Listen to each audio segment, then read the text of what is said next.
दोस्तों नमस्कार। दोस्तों आज शुरुआत प्रधानमंत्री की एक यात्रा से, क्योंकि उस यात्रा के जरिए जब आप सफर पर निकलेंगे तो आप इस देश के भीतर में भ्रष्टाचार या अपराध की परिस्थितियों को सिस्टम के साथ कैसे जोड़ दिया जाता है और आप कोई सवाल खड़ा नहीं कर सकते हैं, इसको आप समझ पाएंगे।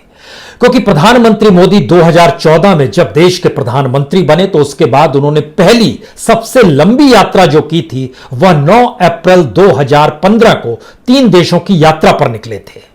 9 अप्रैल 2015 से लेकर 17 अप्रैल 2017 फ्रांस, जर्मनी और कनाडा वो गए थे। इन 8 दिनों की यात्रा में कुल खर्चा जो जानकारी पीएमओ की तरफ से बताई गई वह 31 करोड़ 25 लाख 78 हजार की थी। यानी इस 8 दिनों में यात्रा के दौरान जो खर्च हुआ है वह 31 करोड़ रुपए का खर्च हुआ है। 31 करोड़ का मतलब यह है कि प्रतिदिन लगभग 3 करोड़ 90 लाख रुपए खर्च हो रहे थे और प्रति घंटा जो था वह 16 लाख 28 हजार रुपए प्रधानमंत्री मोदी की इस यात्रा में खर्च हुए। प्रति घंटे 16 लाख 28 हजार। इस सफर की जानकारी आज हम आपको क्यों दे रहे हैं? दरअसल इसी सफर में जब वो फ्रांस पहुंचे थे तो राफेल डील हुई थी, गवर्नमेंट टू गवर्नमेंट कॉन्ट्रैक्ट हुआ था और उसकी जानकारी पहले इस देश के सामने जब निकल कर आई तो इस रूप में आई कि दरअसल अभी तक तो कमीशन लेने वाले लोग होते थे जो रक्षा सौदों में अक्सर कमीशन ले लिया करते थे। बिचौलिए होते थे जो बेहद भ्रष्ट होते थे और सरकार उनके जरिए किस रूप में करप्शन को आगे बढ़ाती थी यह बफोर्स के जरिए पूरे देश ने देखा, पूरी दुनिया ने सुना। लेकिन राफेल डील को लेकर कभी कोई करप्शन नहीं, क्योंकि एक सरकार ने दूसरी सरकार से बातचीत की है। लेकिन आज उस सफर को लेकर मौजूदा वक्त में राफेल का जिक्र इसलिए क्योंकि राफेल को लेकर फ्रेंच के एक मीडिया पब्लिशिंग हाउस है, उसका नाम है मीडियापोर्ट, उसने एक रिपोर्ट फाइल की। उस रिपोर्ट में फ्रांस के भीतर में जो भी एंटी करप्शन ब्यूरो है वह जिस भी तरीके से जांच करता है उसकी रिपोर्ट का वो हिस्सा है जिसमें जानकारी दी गई कि दरअसल जो राफेल डील इंडिया के साथ हुई उसमें किसी एक क्लाइंट को, जो भारत का क्लाइंट था, उसको गिफ्ट के तौर पर 1 मिलियन यूरो दिए गए। 1 मिलियन यूरो कोई बहुत बड़ी रकम नहीं है। 1 मिलियन यूरो का मतलब यह होता है कि जो दिया गया उसकी जब संख्या निकलकर सामने आई तो यह तकरीबन 8.5 करोड़ रुपए इतना ही बनेंगे। लेकिन प्रधानमंत्री की अपनी यात्रा में इस दौर में 31 करोड़ रुपए खर्च हुए थे। इन दोनों को मिलाइए मत, अलग अलग जरा समझने की आज कोशिश की जाए। यह इसलिए जरूरी है क्योंकि राफेल को लेकर पार्लियामेंट में बहस भी हो चुकी है। राफेल को लेकर सुप्रीम कोर्ट अपनी वर्डिक्ट भी बता चुका है।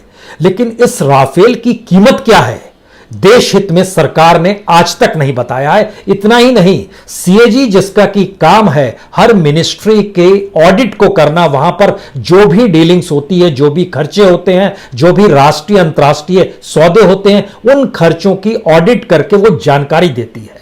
और सीएजी ने यह काम अच्छा किया था या बुरा किया था जब 2G स्कैम आया था, क्योंकि उसको लेकर क्या था, वो परसेप्शन था या क्या था, फिर वो एक अलग हिस्सा है। कोयला घोटाला भी इसी रूप में सामने आया था। लेकिन सीएजी ये काम करती रही और सीएजी को एक बेस माना जाता रहा। लेकिन इस दौर में तमाम मिनिस्ट्रियों के भीतर में जो भी ऑडिट की परिस्थिति होती है उसमें राफेल वाला हिस्सा गायब है।